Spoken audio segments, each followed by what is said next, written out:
اور وہ ہے فوج کا اپنی آئینی حدود میں واپس جانا، سیاست سے خود کو علیحدہ کرنا اور اپنی متعین کردہ ذمہ داریاں پوری کرنا، اور یہ کام فوج کو خود کرنا ہوگا، ورنہ یہی بڑھتی خلیج قومی سلامتی کی اصطلاح میں فالٹ لائنز بن جائیں گی۔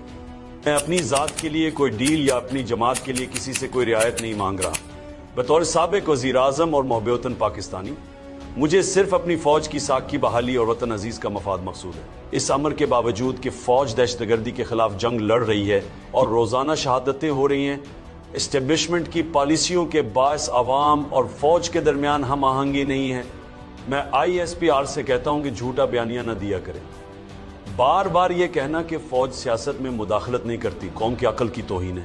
سوشل میڈیا کے اس دور میں کوئی چیز نہیں چھپ سکتی۔ ملک کا بچہ واقف ہے کہ آرمی چیف ہی اس ملک کا نظام چلاتے ہیں۔ انتخابات میں دھاندلی ہو یا اراکین پارلیمنٹ کی خرید و فروخت، عدلیہ کی تباہی ہو یا عوامی رائے دہی پر قدغن کے کالے قانون، نہ صرف ہماری بادشاہ اور قوم بلکہ عالمی برادری کو بھی معلوم ہے کہ اس کے پیچھے کون سے نامعلوم ہاتھ کار فرما ہے۔ لہٰذا میری ان سے گزارش ہے کہ غلط بیانی سے گریز کیا کریں، کیونکہ یہ صرف من حیث ادارہ فوج کی بدنامی کا سبب بنتی ہے۔ میں 5 نکات پر روشنی ڈالوں گا جس کی وجہ سے پاکستان آج تباہی کے دہانے پر کھڑا ہے۔ نمبر 1، دھاندلی زدہ انتخابات کے ذریعے قوم کی جانب سے مسترد شدہ چہروں کو ملک پر مسلط کرنا۔ اسٹیبلشمنٹ کی اس پالیسی کی وجہ سے ملک کا شدید نقصان ہو رہا ہے۔ ابھی چند سال قبل تک جن کی سرے محل اور مے فیئر فلیٹس جیسی بے شمار کرپشن کی داستانیں قوم کو سنائی جا رہی تھی، انہی کے لیے پوری ریاستی مشینری اور ایجنسیز کو استعمال کر کے نہ صرف قبل از انتخابات بدترین دھاندلی کی گئی بلکہ پولنگ ڈے اور اس کے بعد بھی تاریخ کا سب سے بڑا ڈاکہ ڈالا گیا اور ان کو قوم پر مسلط کر دیا گیا۔ یہ بیانیہ بنانے کی کوشش کی جاتی ہے کہ شریف خاندان اور زرداری پر کیسز سیاسی نوعیت کے تھے، حالانکہ حقیقت یہ ہے کہ ہمارے دور میں نیب کے کوئی کیسز نہیں بنائے گئے۔ انٹیلیجنس ایجنسیوں نے ان کی کرپشن کے ثبوت اکٹھے کیے۔ جنرل احتشام ضمیر اور فاروق لغاری نے کہ اربوں روپے کرپشن اور منی لانڈرنگ کے ڈوزیئرز دیے تھے کہ یہ لوگ کتنے کرپٹ ہیں۔ نیب تو ہمارے کنٹرول میں بھی نہیں تھا، جنرل باجوہ نیب کو کنٹرول کرتا تھا۔ ان کے خلاف تمام کیسز ہمارے ڈور سے پہلے بنائے گئے، تو اس کیس کو بھی بند کر دیا گیا ہے۔ قوم نے دیکھا کہ انہی نیب زدہ چہروں کو ڈیل کی ڈرائی کلین مشین سے گزار کر دوبارہ پاکستان پر مسلط کر دیا گیا۔ نیب ترامیم کے ذریعے NRO دینے کے اس عمل سے ملکی معیشت کو 1100 ارب روپے کا نقصان ہوا۔ اس فراڈ کے تانے بانے ملائیں تو تمام کٹ پتلیوں کی ڈوریاں ایک ہی ہاتھ کی طرف جاتی ہیں اور اس کا سارا نزلہ فوج پر گر رہا ہے۔ نمبر 2، جمہوریت کا خاتمہ۔ اور جمہوریت اخلاقیات پر چلتی ہے۔ حکومت کے پاس اخلاقی قوت ہو تو ہی جمہوریت چل سکتی ہے۔ 30 سال لگا کر پاکستان میں رفتہ رفتہ جمہوریت کی کچھ بحالی ہوئی تھی، عدلیہ مسلسل جدوجہد سے خود مختار ہوئی تھی، میڈیا کچھ آزاد ہوا تھا اور ملک بہتری کی طرف جا رہا تھا۔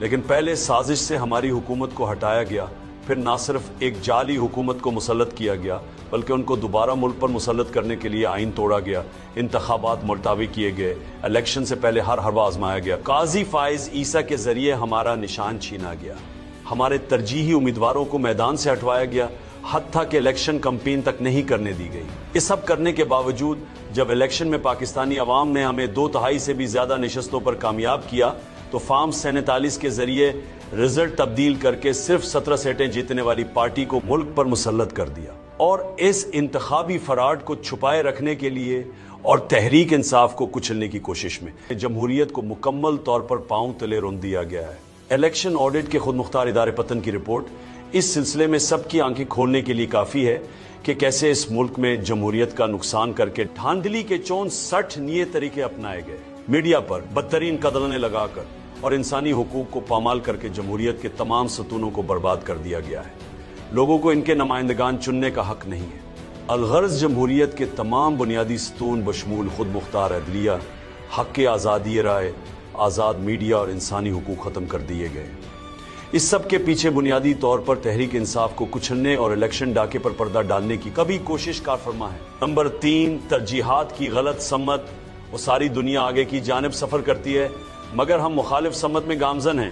پاکستان کو ڈیپ سٹرکچرل ریفارمز، بنیادی ڈھانچے میں اصلاحات کی ضرورت ہے جس میں اداروں کی مضبوطی، قانون کی حکمرانی، اقتصادی ترقی، آمدن میں اضافہ، اخراجات میں کمی، بڑھتی آبادی کے ساتھ روزگار کے مواقع پیدا کرنا، समाजी तहफ़्फ़ुज़, अमन व अमान और मुल्क में नई सरमाया कारी लाना शामिल हैं। इदारों की मजबूती में ये मुल्क की तरक्की का राज पोशीदा है। ये काम मुश्किल है और सिर्फ वही हुकूमत कर सकती है जिसके पास अवामी मैंडेट हो और जिसके पास अखलाकी ताकत हो। इस्लाहात करना NRO जलसाजी से इक़्तिदार लेने वालों के बस की बात नहीं है। यहाँ जाली पार्लियामेंट है, जाली MNAs हैं, जाली वजीर और जाली सदर है। उनका एजेंडा सिर्फ खौफ और हरास फैलाकर अपने तसल्लुत को बरकरार रखना है। मुल्क में इस्तेहकाम तब आता है जब कानून की हुक्मरानी हो और जमहूर को आज़ादी हासिल हो। यहाँ तो 21वीं सदी में ये हाल है कि इंटरनेट तक बंदिश का शिकार है। IT के इस दौर में लोग न सिर्फ तालीमी और समाजी बल्कि माशी तौर पर भी इंटरनेट पर मुनहसर हैं। उसके मुनक़ता हो जाने से पहले से ही तबाही के दहाने पर खड़ी मईशत को मज़ीद ज़द पहुँच रही है। ऑर्डर जस्टिस प्रोजेक्ट के रूल ऑफ लॉ इंडेक्स में हम 26वें तरमीम के बाद सिर्फ गिनती के चंद ममालिक से आगे हैं। दी इकोनॉमिस्ट के इंटेलिजेंस यूनिट के डेमोक्रेसी इंडेक्स में हम हाइब्रिड निज़ाम से आमराना निज़ाम की जानिब गामजन हैं। इसी तरह मुल्क में अमन सिर्फ तब आएगा जब अपने पड़ोसी ममालिक से ताल्लुकात की पॉलिसियों को बेहतर करेंगे और पाकिस्तान के मफादात को सामने रखकर पॉलिसियां बनाएंगे। हमारी अफगानिस्तान को लेकर पॉलिसी संजीदा नहीं है, उसकी वजह से हमें दहशतगर्दी के बढ़ते नासूर का सामना है। नंबर 4, हुनरमंद पाकिस्तानियों और सरमाए की मुल्क से बाहर मुंतकली। पाकिस्तान में जारी जुल्म व जबर के माहौल और लाकानूनियत से अवाम शदीद मायूस है। सरमायाकार और हुनरमंद अफराद जोक दर जोक बिरून मुल्क मुंतकिल हो रहे हैं। 2 साल के अरसे में करीबन 17 लाख अफराद के बिरून मुल्क मुंतकिल होने से मुल्क की माइशत को अंदाजन 15 से 20 अरब डॉलर्स का नुकसान हो चुका है। माशी अदम इस्तेहकाम अपनी इंतहा पर है, ग्रोथ रेट सफ़र है और पाकिस्तान में सरमायाकारी न होने के बराबर है। मुल्क में गुर्बत और बेरोजगारी उरूज पर है। लोग हर हाल में मुल्क से बाहर जा रहे हैं। नंबर 5, मुल्क में इंसानी हुकूक की पामालियाँ। मुल्क में हर जानिब फस्तायत का बाजार गर्म है। बुनियादी इंसानी हुकूक की मुअत्तली और हुर्मतों की पामाली समेत वो सब कुछ हो रहा है जो मशरकी पाकिस्तान में किया गया था और सुकूते ढाका जैसा सानहा वकू पजीर हुआ। 8 फरवरी को एक बार फिर हमारे एहतजाज को नाकाम बनाने की कोशिश में मुल्क भर में छापे मारकर चादर 4 दीवारी का तकद्दुस पामाल किया गया। ये सिलसिला अब तक जारी है। पंजाब पुलिस शाह से ज्यादा शाह की वफादार बनकर बदमाशी पर उतरी हुई है।